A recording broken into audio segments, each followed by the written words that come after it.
ವಿದ್ಯಾರ್ಥಿಗಳಿಗೆ ಹೇಗೆ ಕ್ಲಾಸ್ ಮಾಡಕ್ ಸಾಧ್ಯ? ಯಾಕಂದ್ರೆ ನಾನು MSc, ನನಗೆ ಆ ಟ್ಯಾಲೆಂಟ್ ಗೊತ್ತಿಲ್ಲ. ಯಾಕಂದ್ರೆ 25ರಲ್ಲಿ ಆ ಟ್ಯಾಲೆಂಟ್ ಇಂದ ಯಾರಾದ್ರೂ ನಿಮ್ಮ ಟ್ಯಾಲೆಂಟ್ ಅಳವಡಿಸಿಕೊಳ್ಳಿ ಅನ್ನೋದು ನಮ್ಮ ಉದ್ದೇಶ. ಅಕ್ಕ MSc ಯಾವ ಸಬ್ಜೆಕ್ಟ್ ಅಕ್ಕ? ಅಕ್ಕ ಮೇಡಮ್ ಅಕ್ಕ ಇಲ್ಲ ಅವರು ಕೇಳಿರೋ ಪ್ರಶ್ನೆನ ಅವರು MSc ಬಯೋಕೆಮಿಸ್ಟ್ರಿ ಮಾಡಿದ್ದಾರೆ ಅಕ್ಕ. ಡಬಲ್ ಎಲಿಕ್ಸ್ ಮಾಡೆಲ್ ಬಯೋಕೆಮಿಸ್ಟ್ರಿಯಲ್ಲಿ ಬರುತ್ತೆ. ಒಂದು 4 ಲೈನ್ ಹೇಳಕ್ಕ ಅಕ್ಕ. ಅಕ್ಕ ಅಕ್ಕ ನಾನು ಆನ್ಸರ್ ಮಾಡ್ತೀನಿ ಅಕ್ಕ. Madam Smita madam don't divert. ಈಗ ಅವರು MSc ಕೆಮಿಸ್ಟ್ರಿ ಬಯೋಕೆಮಿಸ್ಟ್ರಿ ಮಾಡಿದಾರೆ ತಾನೆ, ಅವರು ಬಯೋಕೆಮಿಸ್ಟ್ರಿ ಅಂತ ಅವರೇ ಹೇಳಿತ್ತಾನೆ ಅಕ್ಕ. ಅಕ್ಕ ನೀವು ಅಕ್ಕ ಪ್ಲೀಸ್ ಬೇಜಾರಾಗಬೇಡಿ ಅಕ್ಕ. ಅಕ್ಕ ನೀವು MSc ಬಯೋಕೆಮಿಸ್ಟ್ರಿ ಮಾಡಿದೀರಾ, ನಾನು PUC ಮಾಡಿದೀನಿ ಒಪ್ತೀನಿ ಅಕ್ಕ. ನೀವು MSc ಬಯೋಕೆಮಿಸ್ಟ್ರಿ ಮಾಡಿದೀರಾ, ನಾನು 9th 10th ಅಲ್ಲಿ ಕೆಮಿಸ್ಟ್ರಿ ಬಯೋಕೆಮಿಸ್ಟ್ರಿ ಅಲ್ಲಿ ಬರೋ ಡಬಲ್ ಎಲಿಕ್ಸ್ ಬಗ್ಗೆ ಅಕ್ಕ ನೀವು 2 ಲೈನ್ ಹೇಳಿದ್ರೆ ನಾನು ಎಕ್ಸ್ಪ್ಲನೇಷನ್ ಡಬಲ್ ಎಲಿಕ್ಸ್ ಮಾಡಲ್ ಬಗ್ಗೆ ಹೇಳಕ್ಕ. ಹಲೋ ಕೆಳಗೆ ಬನ್ನಿ ನೀವೇನು ಬಂದಿಲ್ಲ.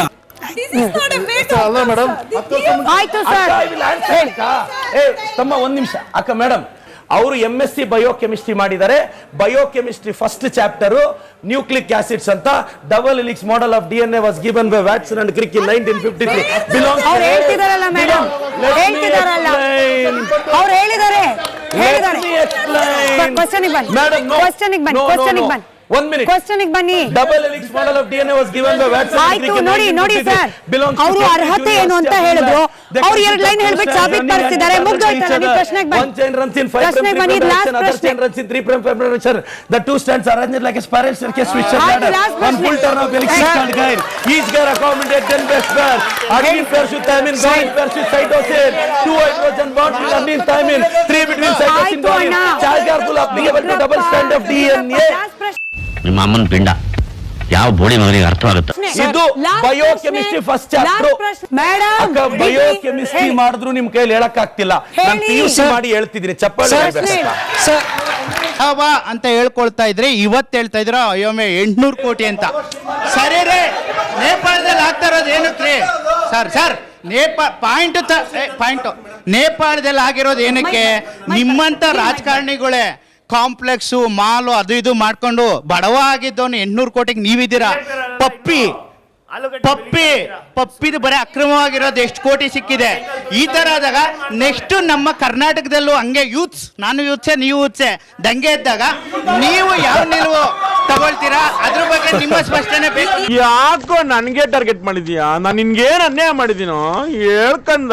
ನಾನೀಗ ಹೇಳೋ ಮಾತನ್ನ ಯಾವುದೇ ಕಾರಣಕ್ಕೆ ಕಟ್ ಮಾಡಬೇಡಿ. 100% ಎಲ್ಲ BJPಯವರ MLAಗಳಿಗೆ MP ಗಳಿಗೆ ರಿಕ್ವೆಸ್ಟ್ ಮಾಡ್ತೀನಿ, ನನ್ನ ಕಂಪನಿಯ ಟೋಟಲ್ ಎವ್ಯಾಲ್ಯೂಯೇಷನ್ ನಾನು ಪಬ್ಲಿಕ್ ಲೈಫ್ ಅಲ್ಲಿ ಇಡ್ತೀನಿ.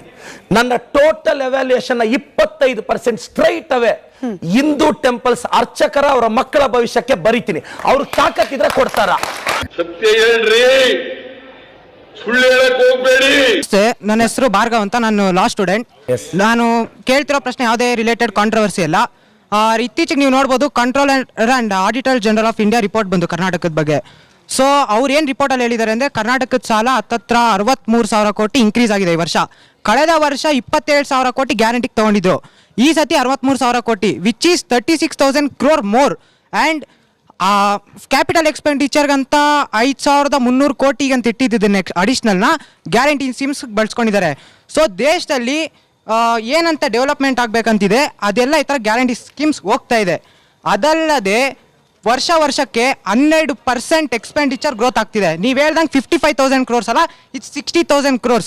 ಅದೇನಾಗಿದೆ, ಸಾಲ ಏನಿಲ್ಲ ಅಂತ ಹತ್ತತ್ರ 100% ಇನ್ಕ್ರೀಸ್ ಆಗಿದೆ ಹೋದ ವರ್ಷಕ್ಕೂ ಈ ವರ್ಷಕ್ಕೂ.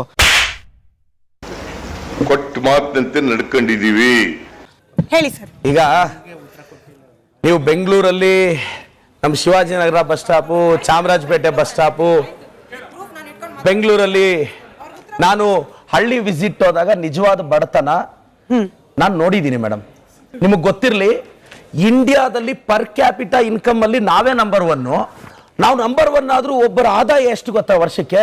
ಬರೀ 2 ಲಕ್ಷ. 2 ಲಕ್ಷ ಅಂದ್ರೆ ಪರ್ ಕ್ಯಾಪಿಟಾ ಇನ್ಕಮ್. ಅದ್ರಲ್ಲಿ ನಾವು ನಂಬರ್ 1 ಇಂಡಿಯಾಗೆ. ಅಂದ್ರೆ 17,000 ಬರ್ತಿದೆ ಒಬ್ರಿಗೆ. ಅದು ಏನು ಶ್ರೀಮಂತರದೆಲ್ಲ ಸೇರಿಸಿದ್ರೆ. ಮೇಡಮ್, ಹಳ್ಳಿಗಳಲ್ಲಿ ಒಂದು ಹೆಣ್ಣು ಮಗುಗೆ ಅರಿಶಿನ ಕುಂಕುಮ ಕೊಡೋಣ ಅಂದ್ರೆ ಬೆಂಗಳೂರಿಗೋ ಆನೇಕಲ್ಗೋ ಹೆಣ್ಣು ಮಗುನ್ ಕೊಟ್ಟಿರ್ತಾರೆ. ಬಸ್ ಚಾರ್ಜ್ಗಿಲ್ದೆ ಈ ಸಲ ನನ್ನ ಮಗಳು ಬಂದಾಗ್ಲೇ ಸೀರೆ ಕೊಡೋಣ ಅಂತ ವೆಯ್ಟ್ ಮಾಡ್ತಿರೋ ಸಾವಿರಾರು ಜನ ಹೆಣ್ಣು ಮಕ್ಕಳು ನನ್ನ ಕ್ಷೇತ್ರದಲ್ಲಿ ನಾನು ನೋಡಿದ್ದೀನಿ. ಇದು ಆ ಹೆಣ್ಣು ಮಕ್ಕಳಿಗೆ ಅನುಕೂಲ ಆಗಲಿ ಅಂತ ನಾವು ಮಾಡಿರೋದು. ನಾವೆಲ್ಲ ಏನ್ ಮಾಡಿದೀವಿ, ಇವರೆಲ್ಲ ನನಗೆ ಗೊತ್ತಿರೋ ಪ್ರಕಾರ ಪವರ್ಟಿನ ಬಿಜೆಪಿಯವರು ಬಡತನನ ಮ್ಯೂಸಿಯಂ ಅಲ್ಲಿ ನೋಡಿದ್ದಾರೆ. ಯಾಕೆಂದ್ರೆ ಎಲ್ಲ ಲೀಗಸಿಯಿಂದ ಬಂದಿರೋರು, ನಿಜವಾದ ಬಡತನದಿಂದ ಬಂದಿಲ್ಲ. ಯಾರಿಗಾರ ಬಿಡ್ತೀರಿ ಇಂಥ ಬುರುಡೇನ ಬಂದು ನನ್ನ ಹತ್ರ? ಮೇಡಮ್, ನಿಜವಾದ ಬಡತನ ಹಳ್ಳಿಗಳಲ್ಲಿ ಇವತ್ತಿಗೂ ಎಕ್ಸಿಸ್ಟ್ ಆಗ್ತಿದೆ. ನೀವ್ ಹೇಳ್ತೀರಾ ಅಕ್ಕಿ ಕೊಟ್ರೆ ಸೋಮಾರಿಗಳಾಗ್ತಾರೆ ಅಂತ. ಊಟಕ್ಕೆ ನಡೆದ್ರೆ ಸಾಕು ಅನ್ನೋ ಸಾವಿರಾರು ಕುಟುಂಬಗಳು ನಾನ್ ನೋಡಿದೀನಿ. ಅವ್ರು ಕೇಳಿದ ಪ್ರಶ್ನೆಗೆ ನೀವು ಫಸ್ಟ್ ಕ್ವಶನ್ ಉತ್ತರ ಕೊಡ್ಲಿಲ್ಲ. ನೋಡಮ್ಮ, ಅದ್ರ ಬಗ್ಗೆ ಹೇಳಿ. ಇದು ರಿಪೋರ್ಟ್ ನಾನು ಹೇಳ್ತಿಲ್ಲ, comptroller and auditor general of India report ಕೊಟ್ಟಿದ್ದಾರೆ. ಸೇಮ್ ರಿಪೋರ್ಟ್ ಅಲ್ಲಿ ಜುಲೈ 7 2014 ವರೆಗೂ ನಮ್ಮ ಸಾಲ ಎಷ್ಟಿತ್ತು, ನಾವು 50 ವರ್ಷದಲ್ಲಿ ಸಿನ್ಸ್ ಇಂಡಿಪೆಂಡೆನ್ಸ್ ಎಷ್ಟು ಸಾಲ ಮಾಡಿದ್ವಿ, ಅದರ ಮೋರ್ ದೆನ್ 500% ಸಾಲ ಸೆಂಟ್ರಲ್ ಗವರ್ಮೆಂಟ್ ಮಾಡಿದೆ. ನಾನು ಕೂಡ ಒಬ್ಬ ವಿದ್ಯಾರ್ಥಿಯಾಗಿ ಹೇಳ್ತಿದ್ದೆ, ಒಬ್ಬ ಬಡ ವಿದ್ಯಾರ್ಥಿ ಯಾರೇ ಆಗಲಿ ಸರ್, ಹುಡುಗ ಆಗಲಿ ಹುಡುಗಿ ಆಗಲಿ ಯಾರೇ ಆಗಲಿ ಸರ್, ನಿಮ್ಮ ಕ್ಷೇತ್ರದಲ್ಲಿ ಗೌರ್ಮೆಂಟ್ ಕಾಲೇಜ್ನಲ್ಲಿ ಓದಿ ಗೌರ್ಮೆಂಟ್ ಇದು ಮಾಡಿಕೊಂಡು ಎಲ್ಲ ಮಾಡಿಕೊಂಡು ಬೆಂಗಳೂರಿಗೆ ಕೆಲಸಕ್ಕಂತ ಬರ್ತಾರೆ ಸರ್. ಸ್ಟಾರ್ಟಿಂಗ್ ಅವ್ರಿಗೊಂದು ಸ್ಯಾಲ್ರಿ ಒಂದು 17,000 15,000 ಅಂತ ಅನ್ಕೊಳ್ಳೋಣ ಸರ್. ಈ 15,000ದಲ್ಲಿ ಮನೆ ಖರ್ಚು ಊರಲ್ಲಿ ನೋಡ್ಕೋಬೇಕು, ತಂದೆ ತಾಯಿಗೆ ಹುಷಾರಿರಲ್ಲ, ಸಿಂಗಲ್ ಅಂದರೆ ಅವಳು ಚೈಲ್ಡ್ ಒಬ್ಬಳೇ ಇರ್ತಾಳೆ ಅಂತ ಅನ್ಕೊಳ್ಳೋಣ ಸರ್. ಅವಳು ಇಲ್ಲಿಂದ ಮೆಟ್ರೋದಲ್ಲಿ ಟ್ರಾವೆಲ್ ಮಾಡಬೇಕಾಗುತ್ತೆ ಸರ್ ಕೆಲವೊಂದು ಕಂಪ್ನಿಗೆ. ಆ ಮೆಟ್ರೋದಲ್ಲಿ ಟ್ರಾವೆಲ್ ಮಾಡಬೇಕಂದ್ರೆ 35 ರೂಪಾಯಿ ಇದ್ದಿದ್ದು 60 ರೂಪಾಯಿ ಇತ್ತು ಸರ್.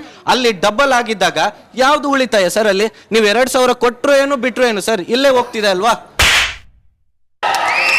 ಯಾಕಪ್ಪ ಬಂದು ನಮ್ಮ ಕೈಲೇ ಯಾಕೆ ಕುಂಬಿಸ್ಕೊತೀಯ? ಸೊ ಇದಕ್ಕೆ ನೀವು ಆನ್ಸರ್ ಕೊಡ್ತೀರಾ ಸರ್? ಇವಾಗ ಅವ್ರು ಪೂರ್ತಿ ಉತ್ತರ ಕೊಡೋವರೆಗೂ ತಾಳ್ಮೆಯಿಂದ ಇರ್ಬೇಕು. ಆ ಮೆಟ್ರೋ ಸ್ಟೇಷನ್ ಪಕ್ಕ ಒಂದು ಬಸ್ ಸ್ಟಾಪ್ ಇದೆ, ಆ ಮಗುನ ಬಸ್ಸಲ್ಲಿ ಕುತ್ಕೊಂಡು ಹೋಗ ಕೇಳಿ. ಸರ್ ಇದು ಆನ್ಸರ್ ಅಲ್ಲ ಸರ್. ಸರ್ ಇದು ಆನ್ಸರ್ ಅಲ್ಲ. ನೀವು ಬಡತನದ ಬಗ್ಗೆ ಮಾತಾಡಿ ಸರ್, ಇದು ಆನ್ಸರ್ ಅಲ್ಲ ಸರ್. ಬೆಲೆ ಏರಿಕೆ ಅಂತ ತಗೊಳ್ಳೋಣ ಸರ್. ಬೆಲೆ ಏರಿಕೆ, ಬಸ್ಸನ್ನು ಫ್ರೀ ಕೊಟ್ರಿ, ಬಟ್ ಬೇರೆ ಎಲ್ಲದಕ್ಕೂ ಬೆಲೆ ಏರಿಕೆ ಆಯ್ತು ಕಾಂಗ್ರೆಸ್ ಸರ್ಕಾರ ಬಂದ ಮೇಲೆ ಅನ್ನೋ ಅಪವಾದ. ನೋಡಿ ಮೇಡಮ್, ಪ್ರತಿ ಪ್ರಾಡಕ್ಟ್ ಮೇಲೆ ದಯವಿಟ್ಟು ಇದು ಅವ್ರಿಗೆ ಗೊತ್ತಿರಬೇಕು. ನಾನೊಬ್ಬ ರೈತ ಟ್ರ್ಯಾಕ್ಟರ್ ತಗೊಳಕ್ ಹೋಗ್ತೀನಿ, 12% GST ಹಾಕಿದ್ದು ಸೆಂಟ್ರಲ್ ಗೌರ್ಮೆಂಟ್. ಟ್ರ್ಯಾಕ್ಟರ್ ದುಡ್ದು ಟೈರ್ ಸೌದೋದ್ರೆ ಆ ಟೈರ್ ತಗೊಳ್ಳೋಣ ಅಂತ ಹೋದ್ರೆ ಟೈರ್ ಮೇಲೆ 18% GST ಆಗಿದ್ದು ಸೆಂಟ್ರಲ್ ಗೌರ್ಮೆಂಟ್. ಸ್ಪೇರ್ ಪಾರ್ಟ್ಸ್ ಹಾಳಾಯ್ತು ಅಂತ ಸ್ಪೇರ್ ಪಾರ್ಟ್ಸ್ ತಗೊಳಕ್ ಹೋದ್ರೆ 28% GST ಮಾಡಿದ್ದು ಸೆಂಟ್ರಲ್ ಗೌರ್ಮೆಂಟ್. ಇವತ್ತು ಸೆಂಟ್ರಲ್ ಗೌರ್ಮೆಂಟ್ ನ GST ತೆಗೆದಾಕ ಕೇಳಿ, ಅದ್ ಯಾಕೆ ಬೆಲೆ ಕಡಿಮೆ ಆಗಲ್ಲ? ನಾನ್ ರಿಕ್ವೆಸ್ಟ್ ಮಾಡ್ತಾ ಇರೋದಿಷ್ಟೇ, ನೀವು GST ನ ಕಡಿಮೆ ಮಾಡಿ. ಫಾರ್ ಎಕ್ಸಾಂಪಲ್ ನಿಮ್ಗೆ ಹೇಳ್ತೀನಿ, ಕೋಚಿಂಗ್ ಸೆಂಟರ್ಸ್ ಮೇಲೆ ಟ್ಯಾಕ್ಸ್ ನಿಮ್ಗೆ ಎಕ್ಸಾಂಪಲ್ ಹೇಳ್ತೀನಿ. ಕರ್ನಾಟಕಕ್ಕೆ ಇದು ಕ್ಲಾರಿಟಿ ಇರಬೇಕು. ನಾನೊಂದು ಸ್ಟೂಡೆಂಟ್ ಹತ್ರ 1 ಲಕ್ಷ ಫೀಸ್ ತಗೊಂಡ್ರೆ 18,000 ಸ್ಟ್ರೈಟ್ ಅವೇ GST ಕಟ್ಟಬೇಕು. ನನಗೆ ಉಳಿಯೋದು 82,000. ಅದರಲ್ಲಿ ಒಂದು ಸ್ಟೂಡೆಂಟ್ಗೆ ನಾನು ವರ್ಷ ಎಲ್ಲ ಖರ್ಚು ಮಾಡಿ ನನಗೆ 10,000 ಉಳಿದ್ರೆ ಅದ್ರ ಮೇಲೆ 25% ಇನ್ಕಮ್ ಟ್ಯಾಕ್ಸ್ ಕಟ್ಟಬೇಕು. ಅಂದ್ರೆ ಸ್ಟೂಡೆಂಟ್ ಹತ್ರ ತಗೊಳ್ಳೋ ಫೀಸಲ್ಲಿ ಸಮ್ವೇರ್ 40% ಟ್ಯಾಕ್ಸ್ಗೆ ಹೋಗ್ತಾ ಇದೆ. ನಾನು ಎಕ್ಸಾಂಪಲ್ ಹೇಳ್ತಾ ಇದ್ದೀನಿ ಸರ್. ನೀವು ಅರ್ಥ ಮಾಡ್ಕೋಬೇಕು, ನಾವು ಹಳ್ಳಿಯಿಂದ ಬಂದಿದ್ದೀವಿ, ನನ್ನ ಮಕ್ಕಳು ಓದ್ತಾ ಇದ್ದಾರೆ. ನಾವು ಸ್ಕೂಲ್ಗೆ ಫೀಸ್ ಕಟ್ಟಬೇಕು ಅಂದ್ರೆ ಸ್ಕೂಲ್ಗೆ ಯಾವ್ದು GST ಇಲ್ಲ. ಕೋಚಿಂಗ್ ಸೆಂಟರ್ಗೆ ಯಾರು ಕಳಿಸ್ತಾರೆ ಅಂದ್ರೆ ಯಾರು ತಮ್ಮ ಮಕ್ಕಳನ್ನ ಕಳಿಸೋ ಶಕ್ತಿ ಇದೆ ಅವ್ರು ಕಳಿಸೋದು. ಅದನ್ನು ಫ್ರೀ ಆಗಿ ಕೊಡಿ ಅಂದ್ರೆ ಹೆಂಗಾಗುತ್ತೆ?